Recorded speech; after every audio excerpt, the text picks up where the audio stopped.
Samuel, and we're really in for Samuel the whole time. The only thing that's in 2 Samuel is just the verse that tells us about the child that Abigail and David had. So, this book was written by Samuel and others around 930 BC, so a little later, a little more contemporary than what we've been studying, but still very much in the Old Testament. In these verses, we're primarily going to see a contrast between good and evil. And you pretty clearly saw that in the individuals, and also, you know, how good can overcome evil, how good can be there in the midst of evil and still make a difference. And a wonderful lesson of the relationship of Abigail and her very difficult husband. Her name means my father is joy. We've spent some time talking about names and what they mean. Her name means my father is joy. That name may have been given to her by villagers of her father's estate. So maybe her father was just known as a joyful man, and you know how it is in a joyful home. When the mother and father are full of joy, the children are full of joy. If the mother and father are full of anger and, you know, that's how the kids show up. So this girl was fortunate enough to be raised in a home where her parents, her father in particular, was known for his joy. Her name itself means sunny, gladness, bringing presents. Sunny, gladness, bringing presents. Wouldn't you love to be known for that? Mm-hmm. You can be. You can be. She must have been raised by godly parents because she believed in God. We see that in the story. She knew Jewish history and the teachings of the prophets of Israel, and she knew current events. She knew that David was the heir apparent to the throne. So she was on top of things. She wasn't, even in this difficult situation, she wasn't timid. She wasn't hiding away from the world. She had the foundation from her parents, and then she stayed on that path and still kept abreast of worldly events. She's a woman of good understanding, a beautiful countenance. She had brains and beauty. One of the commentaries said, what a masterpiece God had created. All of this served her well, and despite living in an unhappy home with a very difficult husband, she was able to keep her focus on God. She, you know, a lot of times when we're in difficult circumstances, one of the things that goes by the wayside is our self-confidence. If you've ever been in an abusive relationship, I have, I know for a fact that my self-confidence went down to zero under the abuse, the verbal abuse in particular, of a human being. She did not let that get to her. She was able to rise above that. To me, that is amazing. Just amazing. Her character, she was generous, quick-witted, wise, a great peacemaker. Her sorrow, of course, would have been married to somebody that didn't fulfill her dreams. Now, can you imagine the pain of her father? These are match-made, right? She didn't pick him. That was done by the father. Usually it was a business transaction. And he probably was looking out for her, and her husband was a very wealthy man. And so that was maybe looking good at the time, only to find out that he was just a miserable human being. And we'll talk about that. But God still used her. And God can still use all of us no matter what our circumstances, no matter who we were, no matter who we are, no matter what we've been through, we can still be used. Don't for a minute think he cannot use you.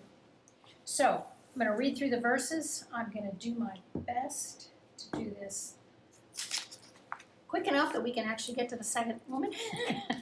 So bear with me, and if I'm going too slow, just say speed it up. So, 1 Samuel chapter 25, verse 1. Then Samuel died, and all Israel gathered together and mourned for him, and buried him at his house in Ramah. And David rose and went down to the wilderness of Paran. Okay, get your map out. Your notes pages has a map. And the top map is the one we're going to use for now. And there's only a couple things we're going to look at here. So at the very upper left-hand corner, there's a box that says, Samuel died and all of Israel gathered to mourn him. They buried him in his home in Ramah. That was the verse we just read. Follow the arrow and you can see that's where Ramah was. That's where Samuel was buried. But notice that it said, David arose and went down to the wilderness of Paran. Drop straight to the bottom of your map and you see the wilderness of Paran. Why did David go that far away? It's because Samuel was a beloved king. He was followed by Saul. Saul started out as a good king, and he became an evil king. God hardened his heart. He turned against God. He was wicked, and Saul hated David. So David knew, if I go to the funeral of Samuel, I am very apt to, it'll be an obvious place for Saul to go looking for me and potentially kill me. Thanks. That is why he went as far away as he did.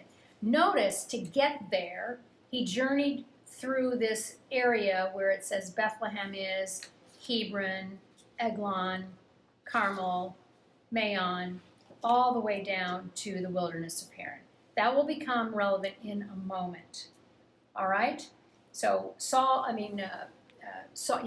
would have killed David had he had the chance. David said, I'm out of here. Now, we know that God had already designated David as the next king. So God would have protected him, and David knew that. But nevertheless, he said, let me just get away from this evil man. And sometimes that's what we need to do. Mm-hmm. Walking away from evilness is okay. In fact, it's a good thing. Walking towards the Lord is a great thing. Walking away from evil is a wise thing. All right, here we go. Now we get to meet this dude. Now there was a man in Maon, you see where that is on the map, whose business was in Carmel.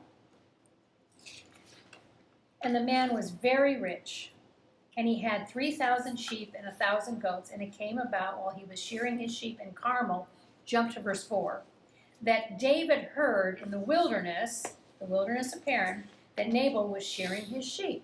So, this guy's very wealthy. We know where he lives. It's the time to shear the sheep, get all the wool, and take the wool to market. David hears of this. He knew of this guy because they had traveled that way. All right? So there's the story. So David hears this. Now, we're going to go back to verse 3. This is another one. It's in parentheses. What does that tell you when it's in parentheses? Like a side note. What's the writer doing? It's very kind. Remember, I jumped from 2 to 4 because the story flowed from 2 to 4. But what did 3 do? Just as like a side note. It's the backstory. It's the side note. It's saying, oh, by the way, let me fill you in on who this dude is. All right? So, looking in chapter 3, it says, now the man's name was Nabal, this very, very rich man that had all these goats and sheep. His name was Nabal. And his wife's name was Abigail. And the woman was intelligent and beautiful in appearance, but the man was harsh and evil in his dealings. He was a Calebite. So, he was a descendant of Caleb. And Caleb we didn't read about, but he goes way back earlier. He was one of 2 spies that went into the Promised Land to give a report about how many ites are there. But he's a Calebite. So this is a group of people that at this point in time were not necessarily following the Lord. His name accurately translated in the Hebrew means fool. And that refers to how he conducted himself in business. But there's an elaboration of that. It also means a brute of a man. He was surly and mean. He was dishonest in all of his dealings. He was harsh. He was rude. He was evil. He was consumed with the thought of his own possessions, which he thought he had acquired all on his own. He was an angry drunk. He was unmanageable, stubborn, and ill-tempered. He was a son of Belial. Belial is a Hebrew word meaning worthlessness, and in the Old Testament refers to evil people who deliberately broke the law and despised what was good. In addition to all this, he was stupid. So, this is your husband. Oh joy. Oh joy. So we get introduced to him. And so you know his character now. You know the kind of guy he is. So David heard that he's shearing his sheep. Verse 5. So David sent 10 young men and said to his young men, go to Carmel, visit Nabal, and greet him in my name. Now, I'm sure Nabal's reputation was widely known, but David still wanted to send the men.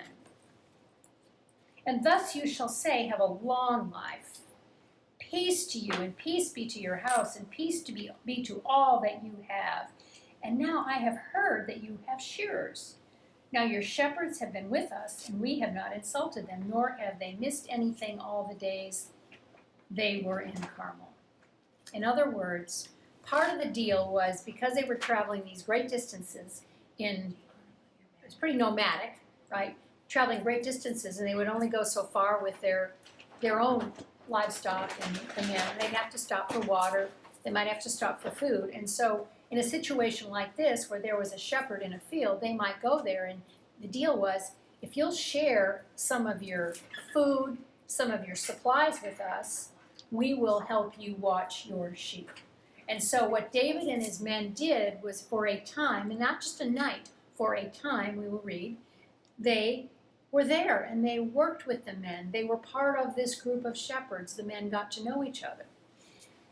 Ask your men, verse 8, ask your men, Nabal, and they will tell you.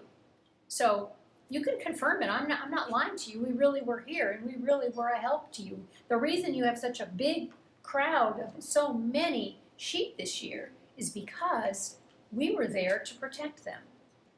Therefore, verse 8, let my young men, my 10 men, find favor. This is just still an instruction. Let them find favor in your eyes, for we have come on a festive day.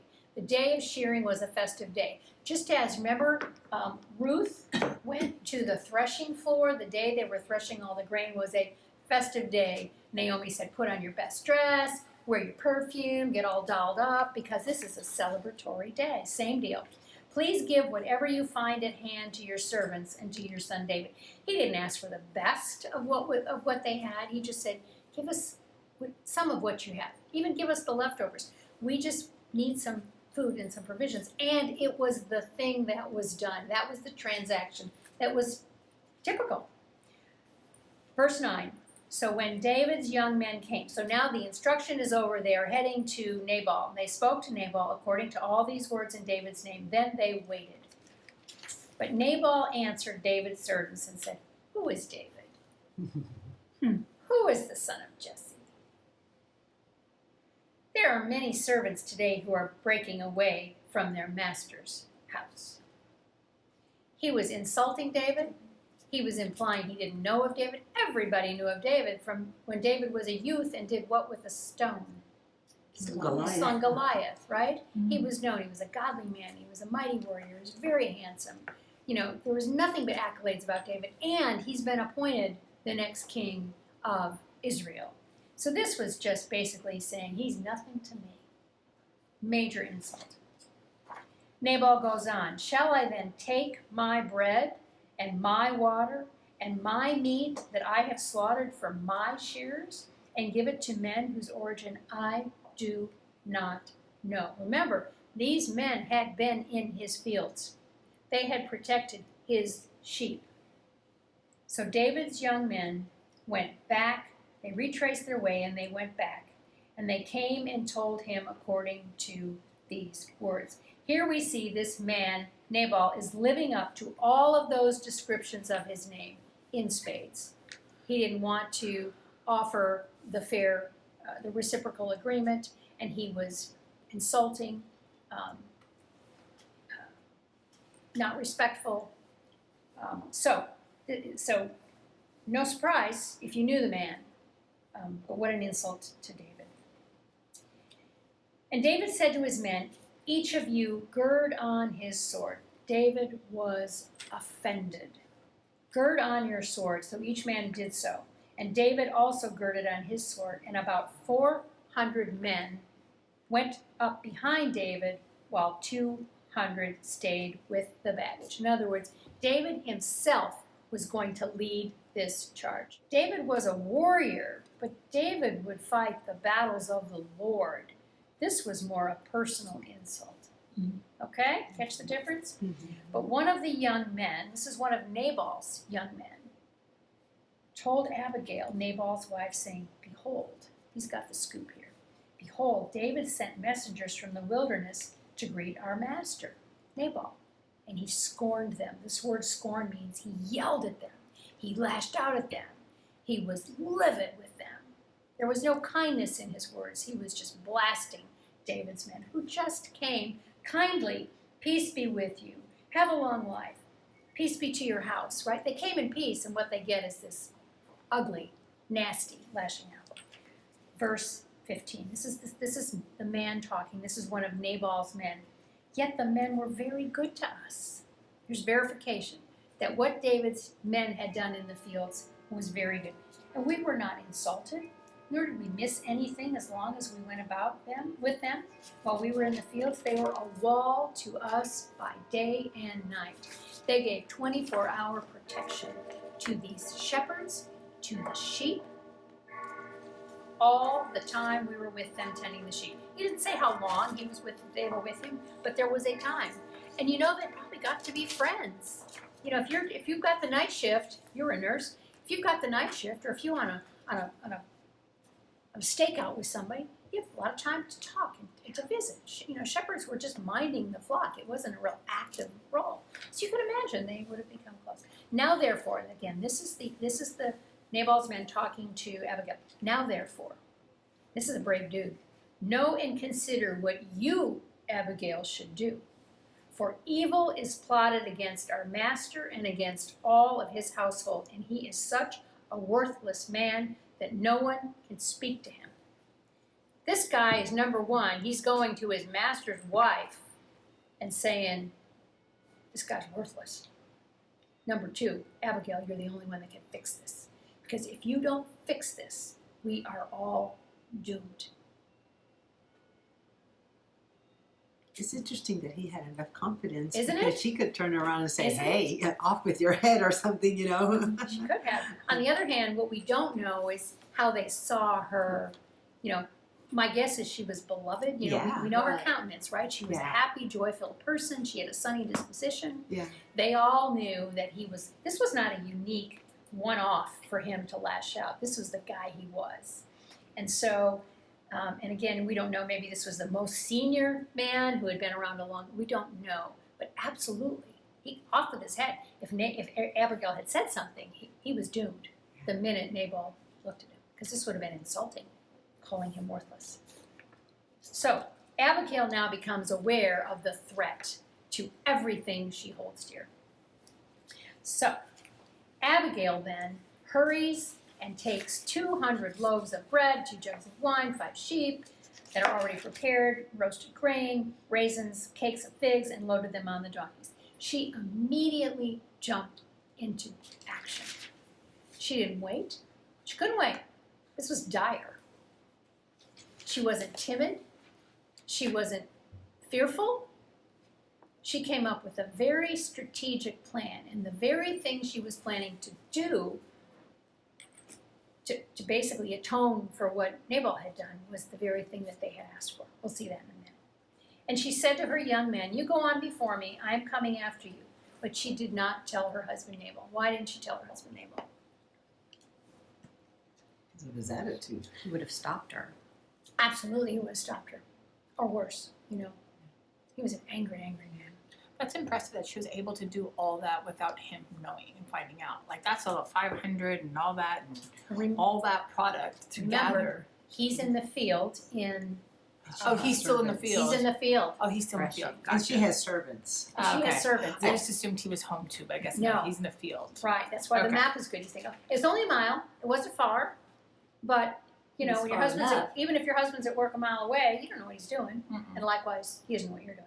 So, and the fact that her servants so quickly responded and did They this. They knew.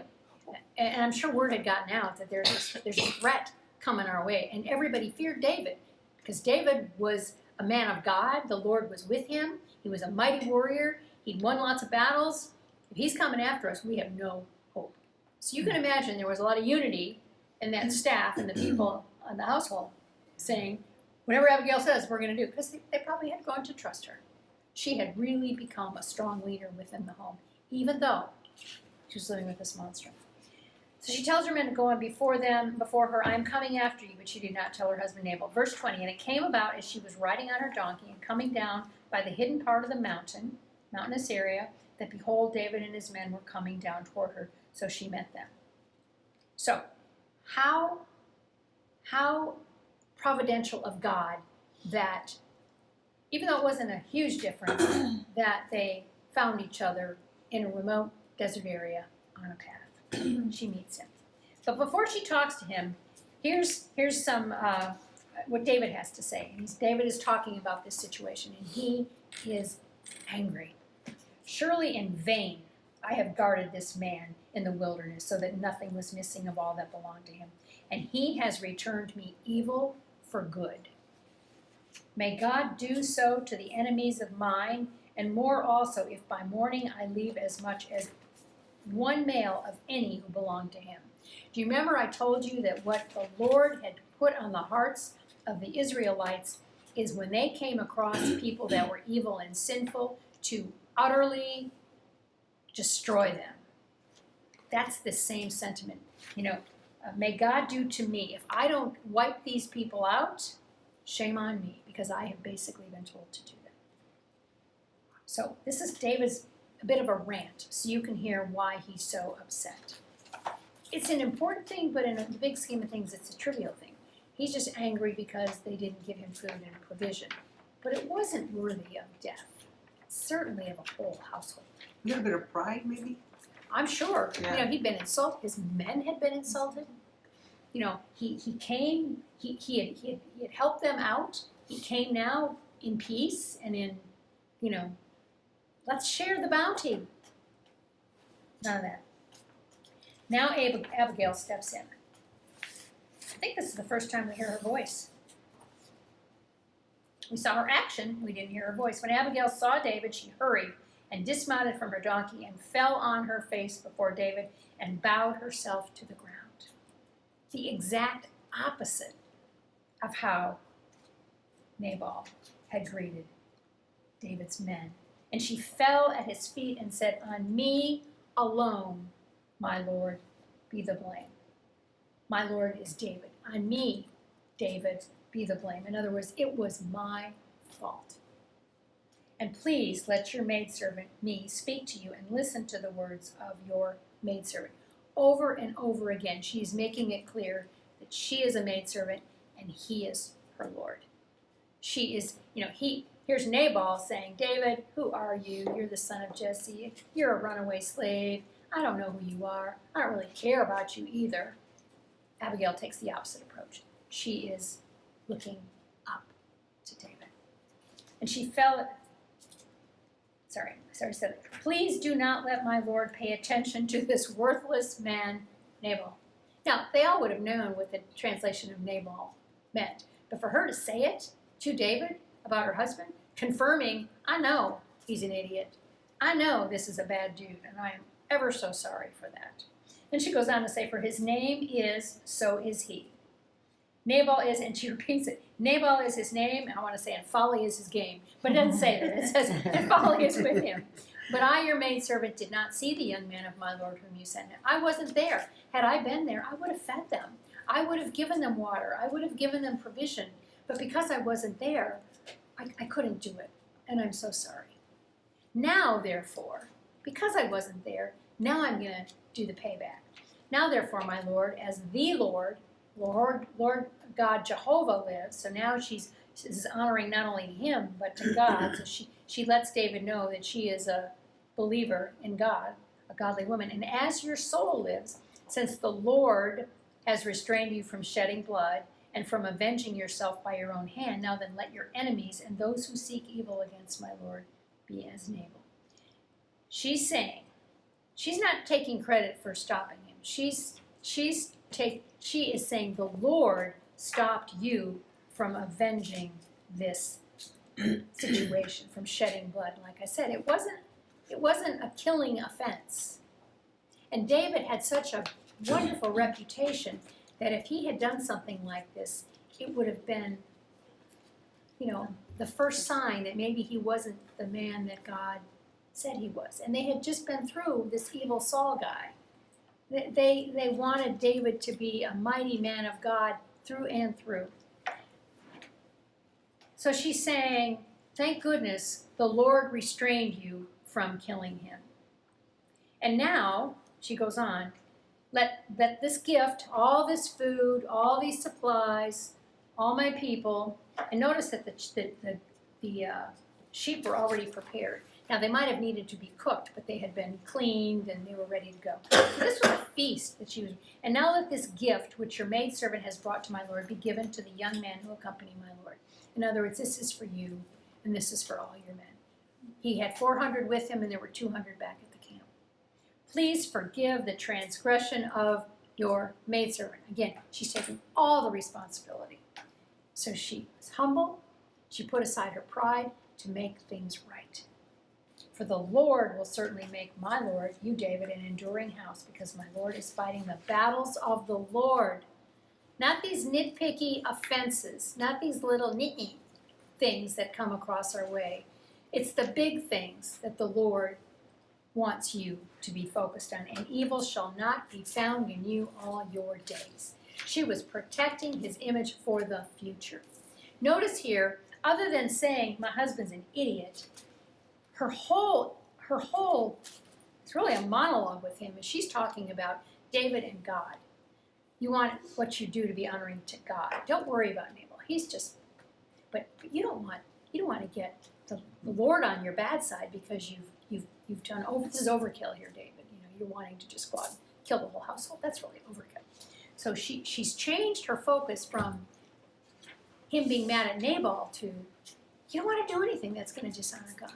If you're in a situation when you want to take it out on somebody, they've hurt you, they've banged up your car, they've done whatever they've done to you, and you want to lash out and take it out on them, think about what will be honoring to the Lord. What's your reputation with the Lord? This person, this situation, it will pass. Let the Lord deal with that. But for you, in that moment, what will be pleasing to the Lord? That will last.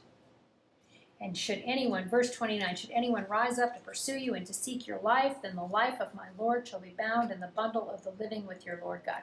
This was just referring to a custom that in their household, not unlike us, where you have valuables, we put them in a safe, right? Well, if you have a safe, you'll put it in. Otherwise, you might hide your precious jewels in a really obscure place so that if you have burglars, they won't find them. This is the same notion that and they would wrap it in a cloth and hide it. Here she's saying that the life of my Lord shall be bound in the bundle of the living with your Lord, the Lord your God. In other words, may you be so wrapped in his protection that no harm will come to you. But the lives of your enemies, he, the Lord, will sling out as from the hollow of a sling. So here's where she's saying, I know about you, David. I know what you did with that big Goliath guy. Well, that's what the Lord's going to do to your enemies. She is one smart lady. Now remember, she's talking to David. She is as bold. She's telling David what to do, how he can retain his honor with the Lord. She is something else. And it shall come about when the Lord shall do for my Lord according to all the good he has spoken concerning you, and shall appoint you ruler over Israel. She knew who he was. And that this will not cause any grief or troubled heart to my Lord, both by having shed blood without cause, and by my Lord having avenged himself. That's the sum total. When the Lord shall deal well with the Lord, then remember your maidservant. So, when you get through this moment, David, and you realize that what you have done has still been honoring to God, don't forget about me. Don't forget about me. God's going to deal with Nabal. Just don't forget about me. David responds, verse 32, Then David said to Abigail, Blessed be the Lord of Israel who sent you this day to meet me. He was acknowledging that this was God's intervention. This was a divine intervention, that Abigail, that this man that worked for Nabal, he came to Abigail. That was a God thing. That he told her of the danger, of the risk. That was a God thing. Her speed in putting together a plan was a God thing. Finding David on the path was a God thing. David's willingness to visit with her and not kill her as the first of the household was a God thing. So clearly, this was orchestrated by God. Blessed be the Lord who sent you this day to meet me. Verse 33, and blessed be your discernment. David speaking to Abigail, your discernment. And blessed be you who have kept me this day from bloodshed and from avenging myself by my own hand. David is acknowledging the sin he was getting ready to be privy to and thanking her for intervening. Sometimes it is hard to say to somebody something they may not want to hear. But if it is wise, godly counsel, you will be blessed. You will be blessed. Nevertheless, verse 34, as the Lord of God of Israel lives, who has restrained me from harming you, unless you have come quickly to meet me, surely there would not have been anything left to Nabal until the morning light, as much as one meal. So David made it clear, I was on my way to wipe out everybody. So you came just in the nick of time. That's another thing about God. His timing is perfect. It's never early, it's never late, it's right on time. Now, we may not like it at all, but that's the reality. That's the reality. So David received her hand, what she had brought him, and he said to her, go up to your house in peace. See, I have listened to you and granted your request.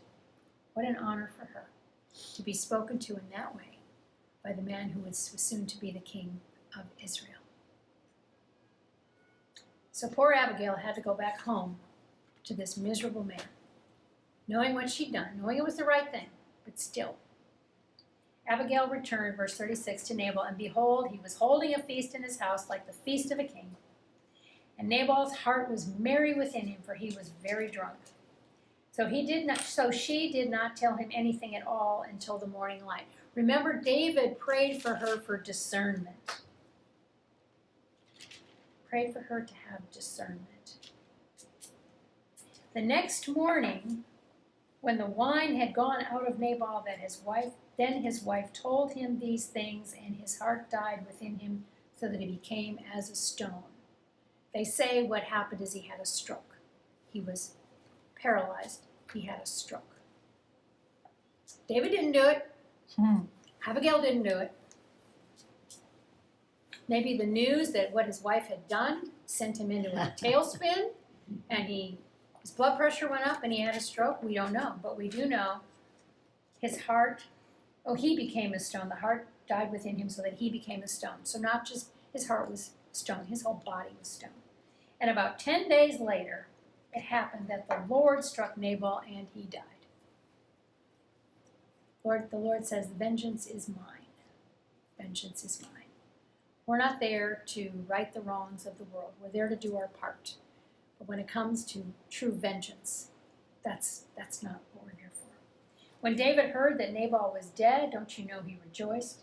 And he said, blessed be the Lord who has pleaded the cause of my reproach from the hand of Nabal and has kept back his servant from evil. The Lord has also returned the evildoer of Nabal on his own head. All the bad he has done has come down upon him.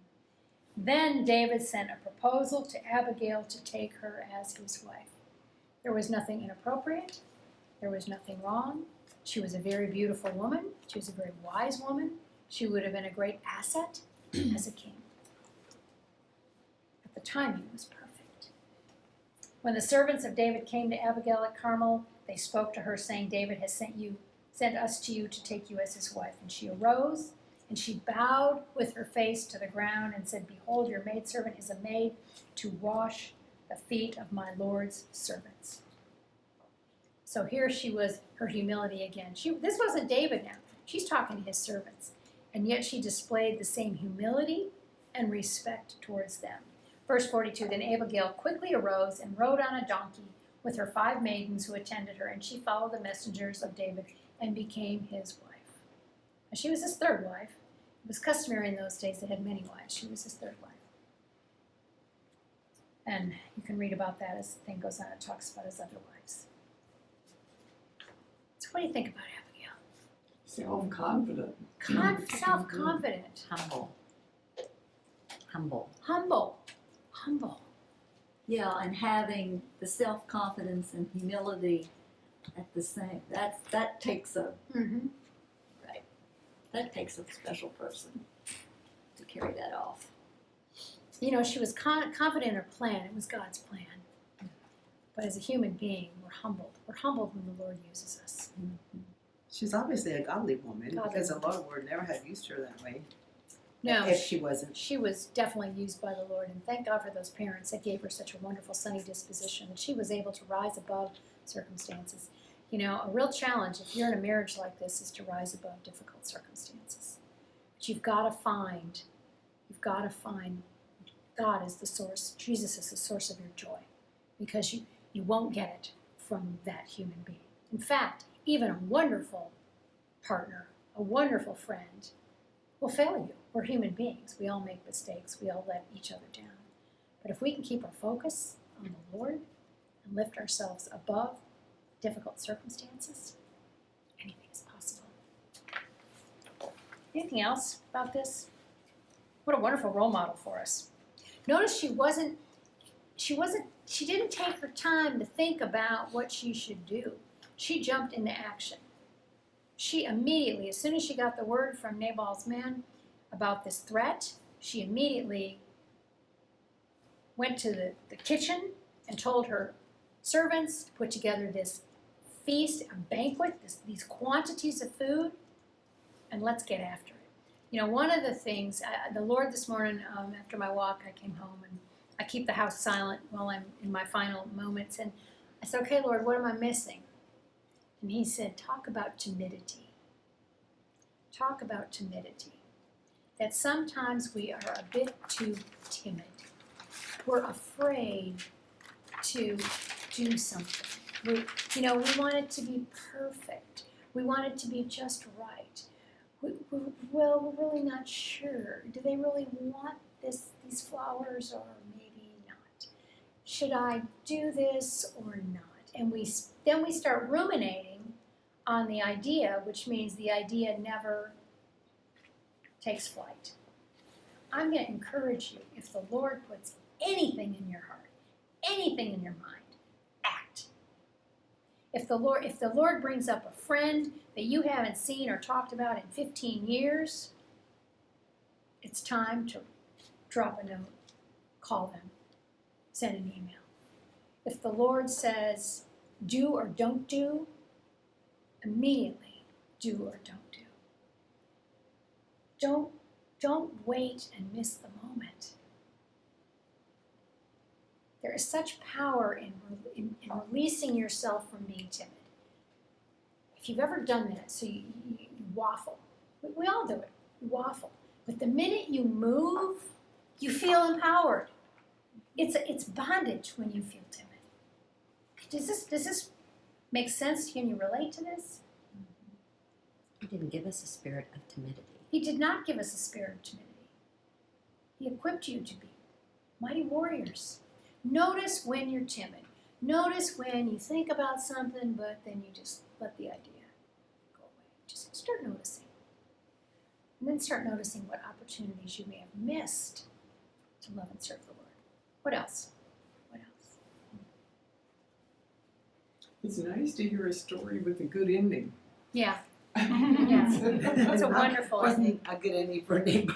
Not saying for him. First she had to get rid of people. But you know, not just for her, but for David. David was Yeah, a wonderful exactly. one. For all the people in that household, they lived, they were saved, they were out from the oppression of Nabal. Did she have children? It doesn't say. There's speculation she did, but nobody has any evidence. So don't know. Who knows? Who knows? If she did, you know, she would have kept them close to her Yes. and wanted them to inherit that sunny disposition. The Lord is omnipotent. That means there's things He does that we agree with and like, and there's things the Lord does that we may not agree with. It may not make sense to us. But if it brings glory to Him, we can see the path, and we can say, ugh. But like Helen Rose said, isn't it nice to have a happy story? We're going to have a happy story again with Deborah. It's another happy story. Well- But strong women. Well, this says Nabal was a very wealthy man. Yeah. Which indicates the wealth had to come from somewhere. Yes, and wealth then was your Property. children and your property. So Exactly. if his herds were real prolific, then his wealth would grow in time. Which he had to have acquired from somewhere, whether he was a warrior and took it from poorer people or he inherited it, and she was married off to him. Right, So right. parents or no, they did not particularly protect her. No. They did not protect her from him. But they don't They may have necessarily protected not create wealth themselves. themselves. You know, they may have he may have created Right. that wealth Right. along the way. I mean, there's self-made men Right. now. They don't come from money. Right. You know, if the herds or the sheep fold, if they're protected and they can grow and have more, more and more babies, the wealth will grow. Through nothing he has done other than the Lord maybe has protected them, or David's men came through and provided a hedge of protection for these sheep, so that it would be huge. I don't know. These are wonderful. So I love your curiosity because that's going to serve you well when you do your own study. Because when in about a month when we get together again and we're going to learn how to study, curiosity is the most important characteristic you can have. Yeah. There's a lot of lessons to be learned there in a difficult Absolutely. situation like that. It makes you stronger and it It makes does. you know you can do things that maybe you never thought you could That's do. right. Because now she's a wife to a king, right? He became king, and I'm May sure have he prepared used her. her for that. David? And I'm sure he used her, Don't you knowing know? what she did for him. Don't you know? So, they always say, right? Whoever they is, that God doesn't take something away without giving you something bigger and better. She in got a sense. strong in that marriage. Don't you kid yourself. Well, Jeremiah 29:11. Right. For you know the plans I have for you. And without Plans for doubt. hope in the future. So, Goosebumps. so we're gonna stop on a happy high with Abigail. Deborah is called the wisest woman in the Old Testament. She is the only woman that was a judge, and judges were there before kings. So, you started with the patriarchs, and then you had kind of this natural leadership that evolved, but as things got bigger and people got crazier, they needed some structure, not unlike today. And they had the judges, and the judges were they were like the civic leaders. And they also were judges like we think of, that they would deliberate over cases and issues and that. She's the only female judge. So she was a judge and a prophetess. The only people in the Bible that were judges and prophets, there were 3 of them: Moses, Samuel, and Deborah. So she is Those are the only prophets? Moses, Wow. Samuel, Deborah. So I'd never studied her before. I'd never studied Abigail before. So for me, this was a real thrill, finding these amazing women that have great stories with happy endings that we can emulate. And we can say, I want to be more like that. I believe it's possible for me to live that way and be different. So here we go.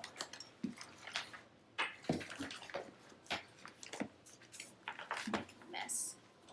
Okay. Context, it's all right. On your map page, it's the second map. And I couldn't find a perfect map.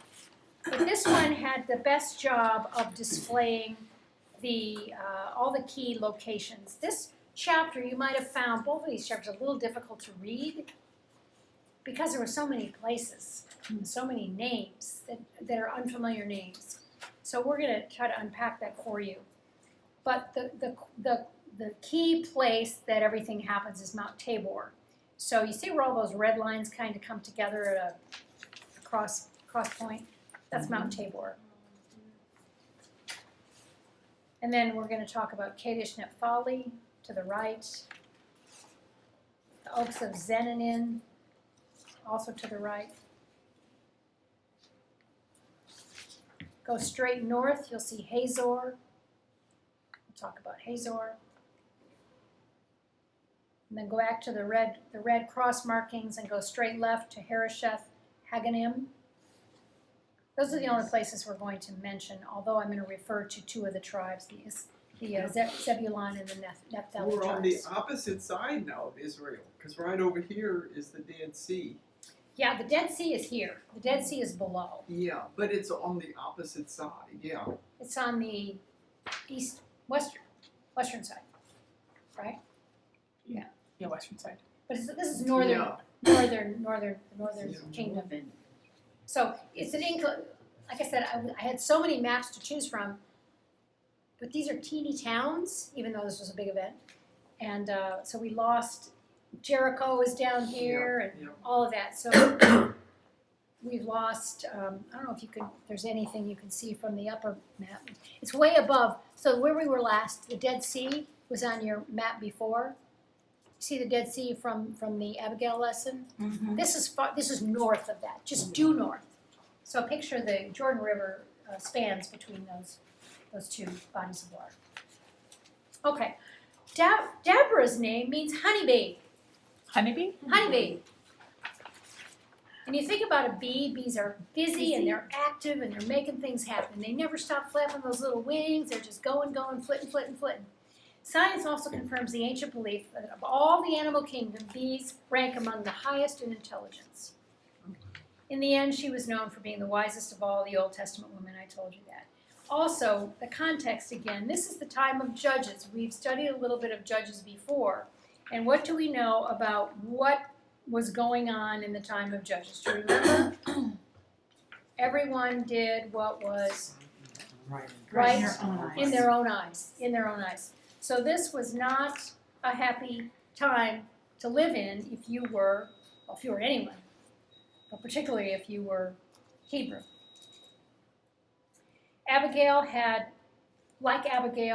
Deborah had many of the same qualities. She was intelligent, she had a pleasing personality, she was an effective communicator, she was sensitive to people, and she used her spiritual gifts in service to the Lord. Again, a godly woman that God chose and used mightily. So she was in the midst of a difficult political situation. Her people were oppressed. They were being overtaken by the Canaanites, who were cruel. Life was, well, turn really quickly, Judges 5, verses 6 and 7. Just the other chapter you were to read. Remember I said chapter 4 is the story of this battle and how God led the Israelites against the Canaanites. And then chapter 5 is the song that Deborah wrote, the Song of Deborah. So it's just the story put to music in those days. Chapter 5, verse 6. In the days of Shamgar, the son of Anath, there was a good king, there was a good judge called Ehud. He was a good judge, and under his reign, there was peace for 60 years. That was a long time of peace, the longest time of peace there had been. But when he died, and what made him he was a godly man, but also he forced them to get rid of all their idols. So they were big into idol worship. That was the disobedience that God was most unhappy with. People were not making God anymore. They were worshiping the God of water, and they were worshiping the God of the walls, and they were worshiping the God of tables, and they were worshiping the God of candlesticks, and they were worshiping the God of ferns. There was zillions of gods, none of which had any power whatsoever. And people believed in those gods instead of believing in the one true God. So here you have this situation that was miserable to live in. And in those verses, it says, in the days of Shamgar, the son of Anath, in the days of Jael, it's actually pronounced Joah, the highways were deserted and travelers went by roundabout ways. The peasantry ceased, they ceased in Israel. Things were so dangerous for the Israelites, they could not get out. They couldn't do their free trade, they couldn't go out on the road. So this man Hagar is a metal worker. He would have been limited in where he could go. They'd have to go roundabout ways. They might have to hide themselves along the way to get to a place. It just wasn't safe. Women were captured and raped. It was just not good. And so this is what happened to the Jews after Ehud died and when this new guy took over. And the Canaanites just had their way over the Israelites. So let me start reading in chapter 4, verse 1. Then the sons of Israel again did evil in the sight of the Lord after Ehud died. Here's the cycle. See if you recognize it in your own life. This is easily recognizable when we look at the Jewish people. But lest be too quick to judge. Life is good. Can't get any better. So let's sin. Let's just kind of go do what we want to do. Let's not have any regard for the Lord. No, He's obviously blessed us. Let's go sin. Let's have a good time. We get caught, and we're punished. I confess my sin, ask God to relieve my suffering. I'm forgiven, so I sin again. Because God's forgiven me, life gets good again, so I feel like and this cycle, the whole Old Testament is this cycle over and over and over again. If you don't think God is merciful, look at the way He loved the Israelites despite their wickedness. If you don't think God is merciful, look at the way He redeems His people today. He still loves us and cares for us. He brings punishment. He brings judgment. But above all else, He loves us. So here we see the sons of evil again, not the first time, again did sight in the eyes of the Lord. This next sentence ought to rock your world. And the Lord sold them into the hands of Javin. He gave them up. He took His hand off of them. He took away His blessing. He basically said, Javin, have at 'em. This was their punishment. Pretty severe. Javin was the king of Canaan who reigned in Hazor. So I made a little chart. There's only a handful of characters, but it can be confusing because the names are not familiar. So, I'm trying to think the best place to put this. I can hang it back here. It's pretty big if you can see it. Well, but these people have to turn around. If I put it here, can you see it? So these are the actors. More weirdly called the actors. All right? In the Hebrew language, B's are not pronounced V. So anything with a B is pronounced V. So this is, actually it's Yavin. So Yavin is the king of Hazor, which is that city. Remember I showed it was straight up north? But he's also the king of Canaan. We're going to see him just a little bit, not much. Deborah is the judge and prophetess. We're going to read extensively about her. Barak is the Jewish general that goes to war with her. Sisera is the captain of Javin's army. Sisera is a much bigger player in this lesson than Javin. I think he was the power broker for the Canaanites, to be perfectly honest. And then Jael, actually pronounced Yahweh, is the wife of Evir. Not even given a name when we first encounter her, but given her name later when she comes to be used by the Lord. And then the whole thing is orchestrated by God, and we will see that. Okay? Those are the players. You've got the map, so I'll try to stop and point along the way. So the Lord has just sold His people. Remember, these are God's chosen people. He has just given them over to the enemy. Where are you in the Bible?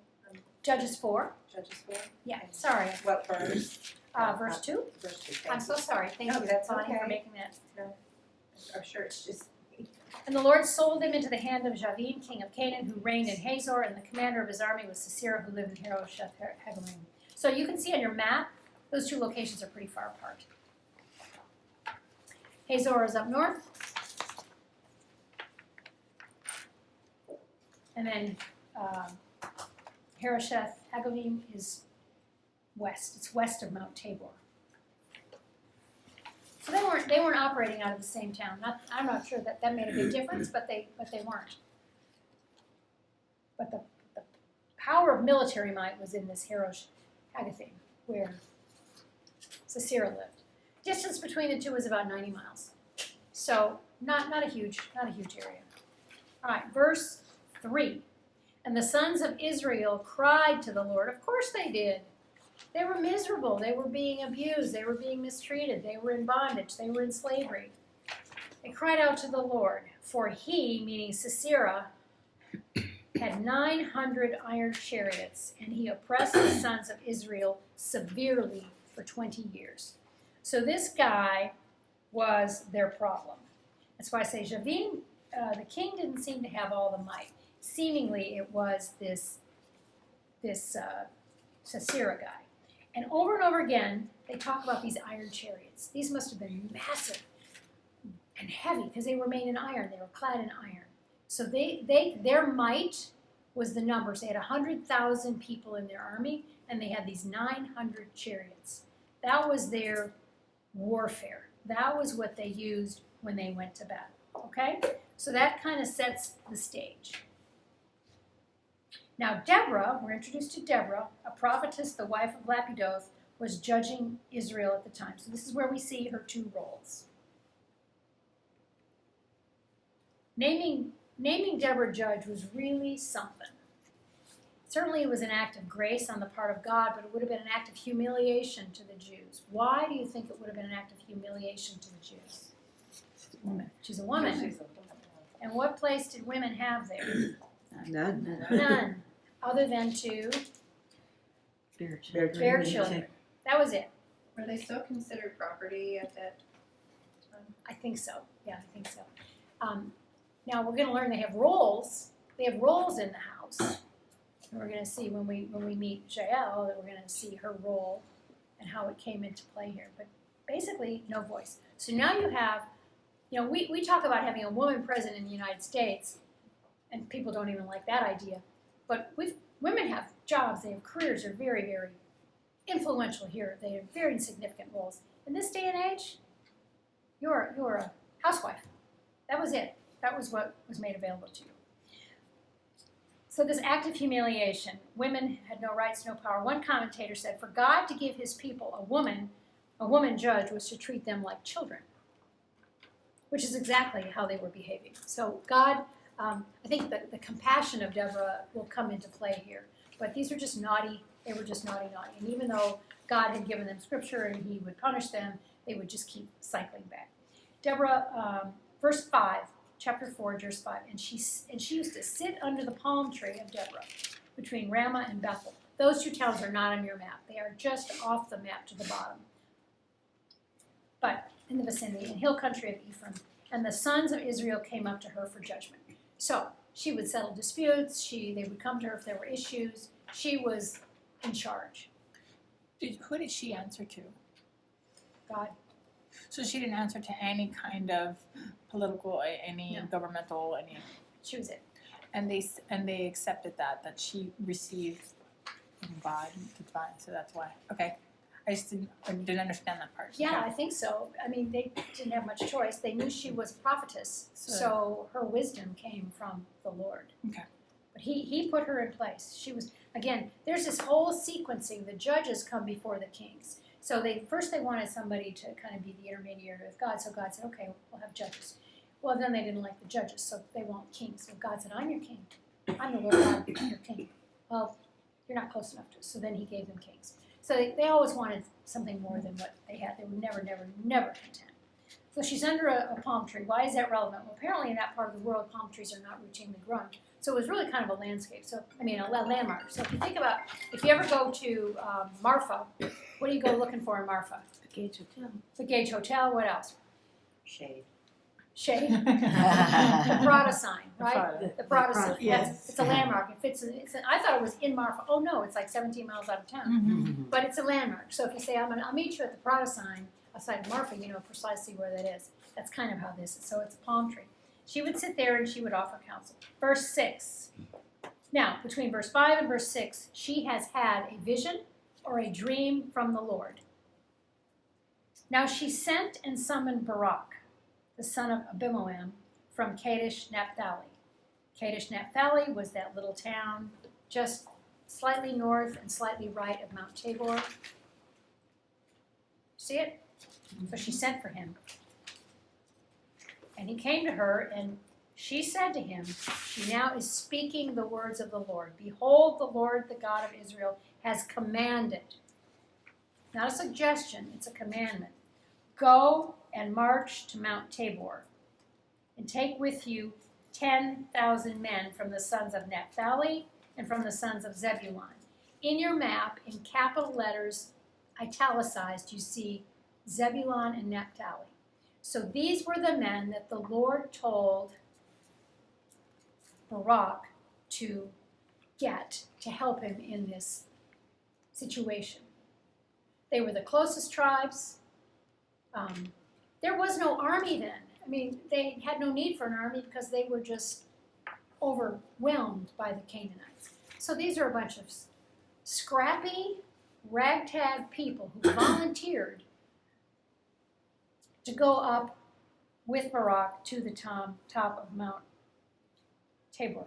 Now I believe this is where Deborah would have made she knew the people. She had counseled the people. They came to her for wisdom, and I'm sure she was very involved in getting these volunteers. But this is not a trained army. They had no weapons. They had no strategy. So ragtag 10,000 versus a very accomplished 100,000 that had 900 iron chariots. Do you catch the impossibility that we're fixing to see? Verse 7, and the Lord says, I will draw out. Another word is I will provoke. I will draw out to you Sisera, and I will get him to the battlefield. You don't have to worry about it. You don't have to have some skirmishes. You don't have to do things to get his attention. I'm going to do that because the battle is mine, says the Lord. Sisera, the commander of Javin's army, with his chariots and with his many troops. So over and over again, you see this repetition about these troops and about these chariots.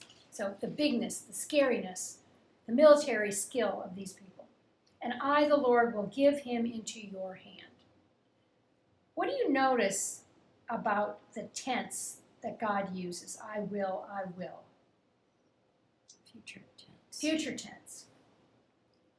So you have to go on faith. You have to go on faith. Do you see anything else in it? It's an if and then. If you do this, then I will do this. If you get these men and you go up there, I will. This is, in a way, it's a covenant, right? But the certainty, I will get Sisera to the battlefield. I will give him into your hand. There's no uncertainty. There's no maybe. It's going to take a few days. It's like, you do this, I'll get Sisera there, and you're going to win. That's it. Pretty simple. It's pretty simple, but wouldn't you feel uncomfortable that there's not a clear battle plan if you're going to lead this thing? You know, show me the spreadsheet. Show me the route. Show me, are we going east or west? Are we all going as 10,000 together? Are we going to be in groups of 2,000? What's the deal? Then Barak said to her, Deborah, it's a commandment. This has been a commandment from God to Barak. And yet he says, if you will go with me, then I will go. But if you will not go with me, I will not go. Reminiscent of Naomi and Ruth, this notion of going with.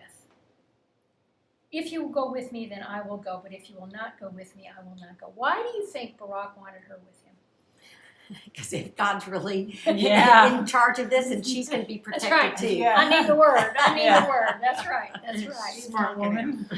And she was wise. I mean, so she had a lot of other attributes, but the main thing was the Lord was with her.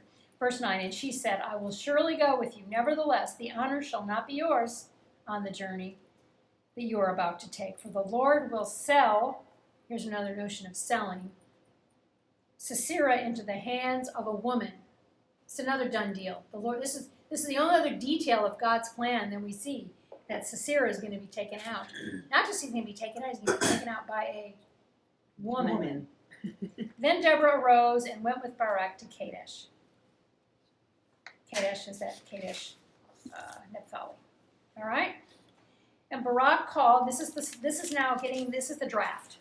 This is the draft. And Barak called Zebulun and Naphtali together, the two tribes, went to the two tribes, just as he had been instructed. Together they brought him to Kadesh, Naphtali, and 10,000 men went up with him. Deborah also went up with him. So that's it. This is like, what's the day when you join the military? There's a, Draft day. huh? The draft day. Draft day. Swearing in. Induction. Induction. This is induction day. You're now in the army. Mm. And they're farmers and they're shepherds and they're whatever they were, but they weren't military minded. But that's what God said. Now, we have a little bit of an aside, all right? So just pretend there's brackets here. Now, Haver, the Kenite, had separated himself from the Kenites, from the sons of Havab, the father-in-law of Moses, and had pitched his tent as far away as the oak in Zananim, which is near Kadesh. So on your map, you've got oaks of Canaan. That's where this dude lives.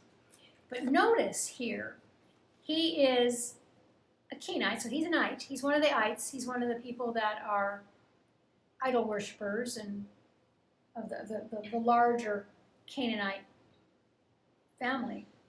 But notice that he has separated himself from the Kenites. Notice also that some of these people, this group, a father-in-law of Moses, this guy's a father. So this was like Switzerland, where there was loyalty to the, not totally to the Lord God, there was loyalty to all these idols, this idol worship, those gods and the Canaanites. But because they came from the lineage of Moses, there was a God-fearing, God-believing line, and somehow they intermingled, and some of that remained, I won't say pure, but it was evident. It was very critical. He separated himself from the Kenites. In other words, I think he separated himself because there was enough Jewishness in that household that they didn't want to be right in the thick of Kenite country. All right? And they told Sisera. So they were friends with Sisera. Sisera must have been in the neighborhood that Barak, the son of Abinoam, had gone up from Mount Tabor. So they had scoop from the Canaanite side, from the Kenite side, that the Israelites were preparing for a battle. They had heard about these 10,000 men. They had heard about them all going to Mount Tabor. Okay. Put a close to your little parentheses or brackets there, because now we're back on the scene. And Sisera called together all his chariots. How many? 900. 900. And all the people. How many? 100,000. 100,000. From Higoshath Hoigam to the river Kishon. So they're all heading in the direction of Mount Tabor. So God lured them there. Remember he said, God said, I will get them there. And Deborah said to Barak, that's Sisera, and that's the movement of the Canaanite troops. Okay? Over here, another play going on over here. And Deborah said to Barak, arise. They're on top of Mount Tabor. Arise. This is the day which the Lord has given Sisera into your hands. They probably went to bed that night saying, okay, tomorrow's just another day. One of these days we're going to find out what we're here for. And lo and behold, that night, Deborah gets a word from the Lord that says, okay, Deborah, in the morning, Barak has got to rally these troops because we're heading out. Arise, for this is the day in which the Lord has given Sisera into your hands. Behold, the Lord has gone out before you. He's out there. His mightiness is ahead of you. So Barak went down from Mount Tabor with 10,000 men following him. Verse 15, here it comes. And the Lord routed Sisera and all his chariots and all his army with the edge of the sword before Barak. Picture this. Here's this army. Barak's at the head. He's got his sword. He's positioned for battle. Now, I want you to turn again to chapter 5, verse, is that right? Helen Rose, I did not bring we talked about should I bring my umbrella, and I didn't. And you'll stop before we finish. But this is so how it goes. fitting. This is amazing because that's what happened here. As they were coming down the mountain, the Lord unleashed a thunderstorm. Wow, Kathie, you really do it all. I didn't know you actually get the weather. Wow, good connections you have. I know. Earlier was you. Chaos, confusion. It was sunny the last time I looked out that window. That's what these Canaanite warriors are thinking. It's the dry season. There would be no reason to expect rain. And here they are in their, how many chariots? 900. Covered with what? Iron. What happens when there's a torrential downpour and the river is flooding? What is going to happen to those? It's gonna They're say. going It's to going to sink sink in the rust. mud, and they can't go anywhere. That's good. Do you love it? Yeah. The kings came and fought, verse 19 of chapter 5. The kings came and fought. They fought the kings of Canaan at Tanakh near the waters of Megiddo. That's on your map. Don't worry. They took no plunder in silver. Remember, they were forbidden to take plunder. The stars fought from the heaven. The whole earth was in on this battle. From their courses, they fought against Sisera. The torrent of Kishon swept them away. The ancient torrent, the torrent of Kishon, O my soul, march on this with strength, then the horses' hooves beat. They didn't need weapons. They didn't need to be military men. The Lord had led them. Now, flip back to chapter 4. Judges chapter 4. And the Lord routed Sisera. That's what that word routed means. It was creating this chaos, this rain, this mud, this situation that they could not win.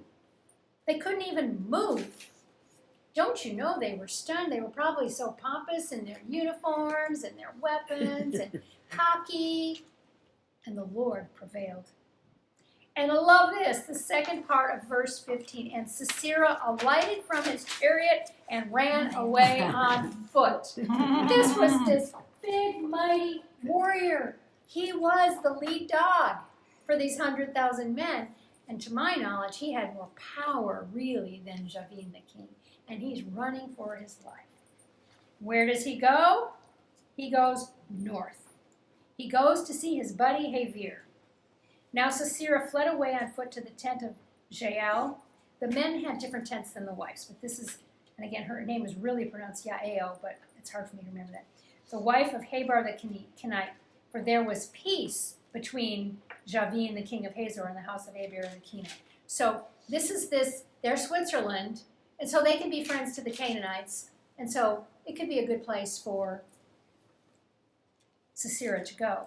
He couldn't get all the way to see the king. He was heading in the direction of the king. Remember, look at your maps real quick. The king, he's gone to Zananim. Zananim, that's where he's run. He's run from Mount Tabor, due right to Zananim. But he's on the way to Hazor, it seems like. He's on his way to Hazor, where the king is, to say, hey, king, we got an issue here. Look at me. I'm all that's left of your army. We are in deep trouble with these Hebrew people. So, verse 18, love it, love it, love it. And Jael went out to meet Sisera and said to him, turn aside, my master, turn aside to me. Do not be afraid. So he's already been in their household in the not too distant past. And they welcomed him there, and they had a nice conversation. They were the ones that warned him about the Israelites in Mount Tabor. And he, Sisera, turned aside to her in the tent, and she covered him with a rug. Now, this would have been highly unusual for a man to go into a woman's tent. It was verboten, but he was desperate. Why?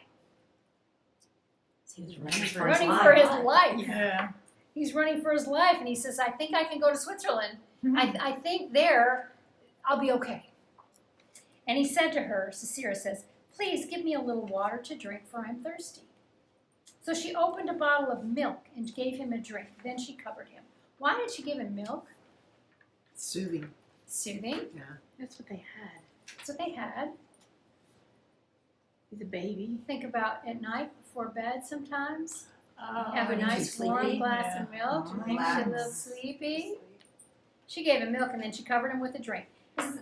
Covered him with a rug. This is the second time she's covered him. She covered him at the end of verse 18. She covered him again at the end of verse 19. And this was symbolic of protection. So he's led to believe this woman has just given me milk, given me some curds. She's taking care of me. I'm wet, so she's covered me. I'm warm. She's protecting me. This is a good decision. And he said to her, stand in the doorway of the tent.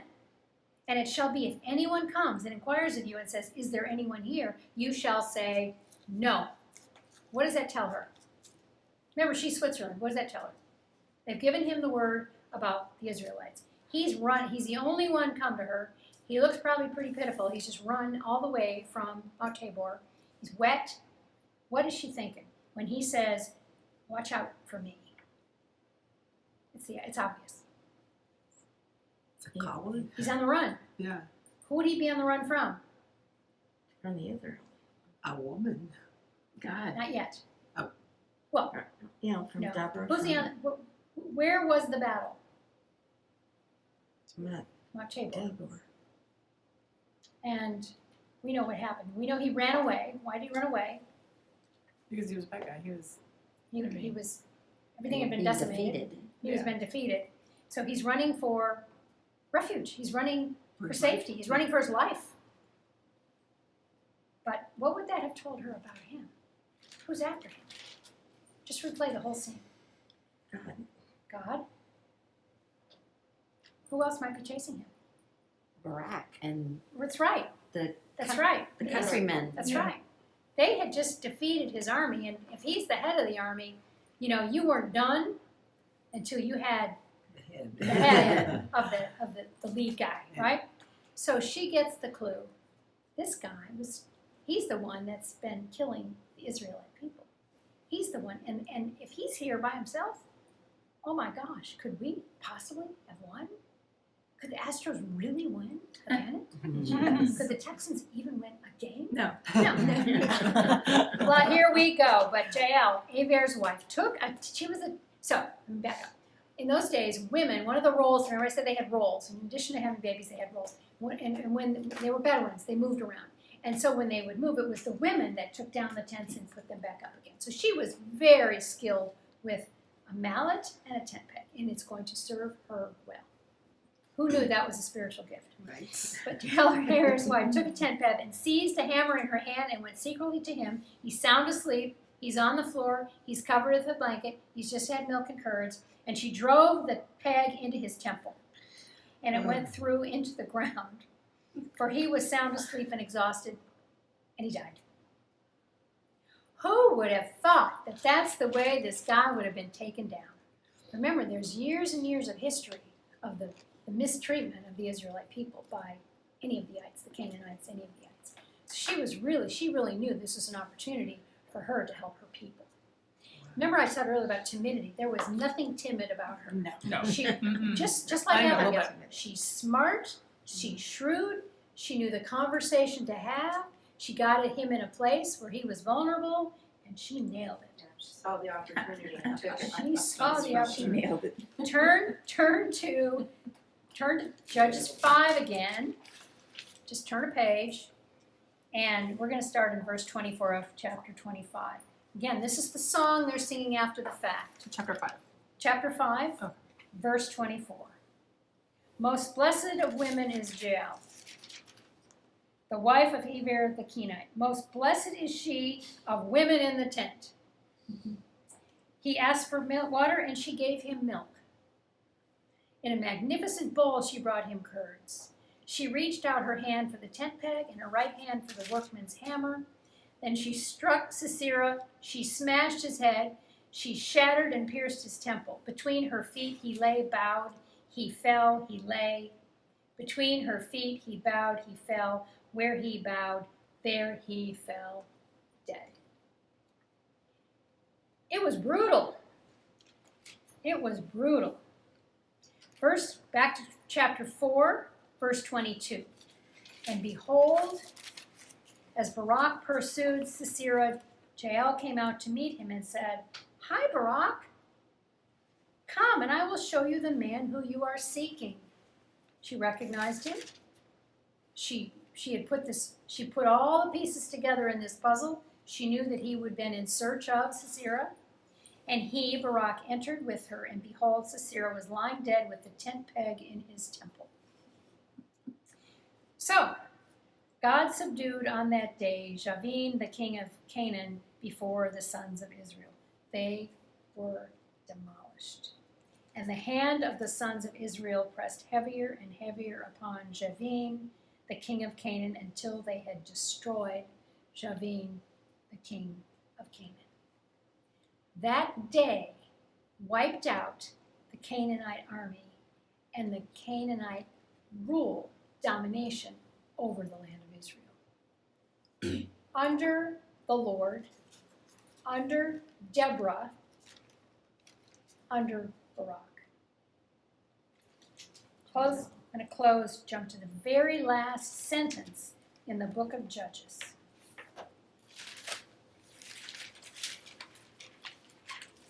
And after this event, the last verse in chapter 5 in the book of Judges, so sorry.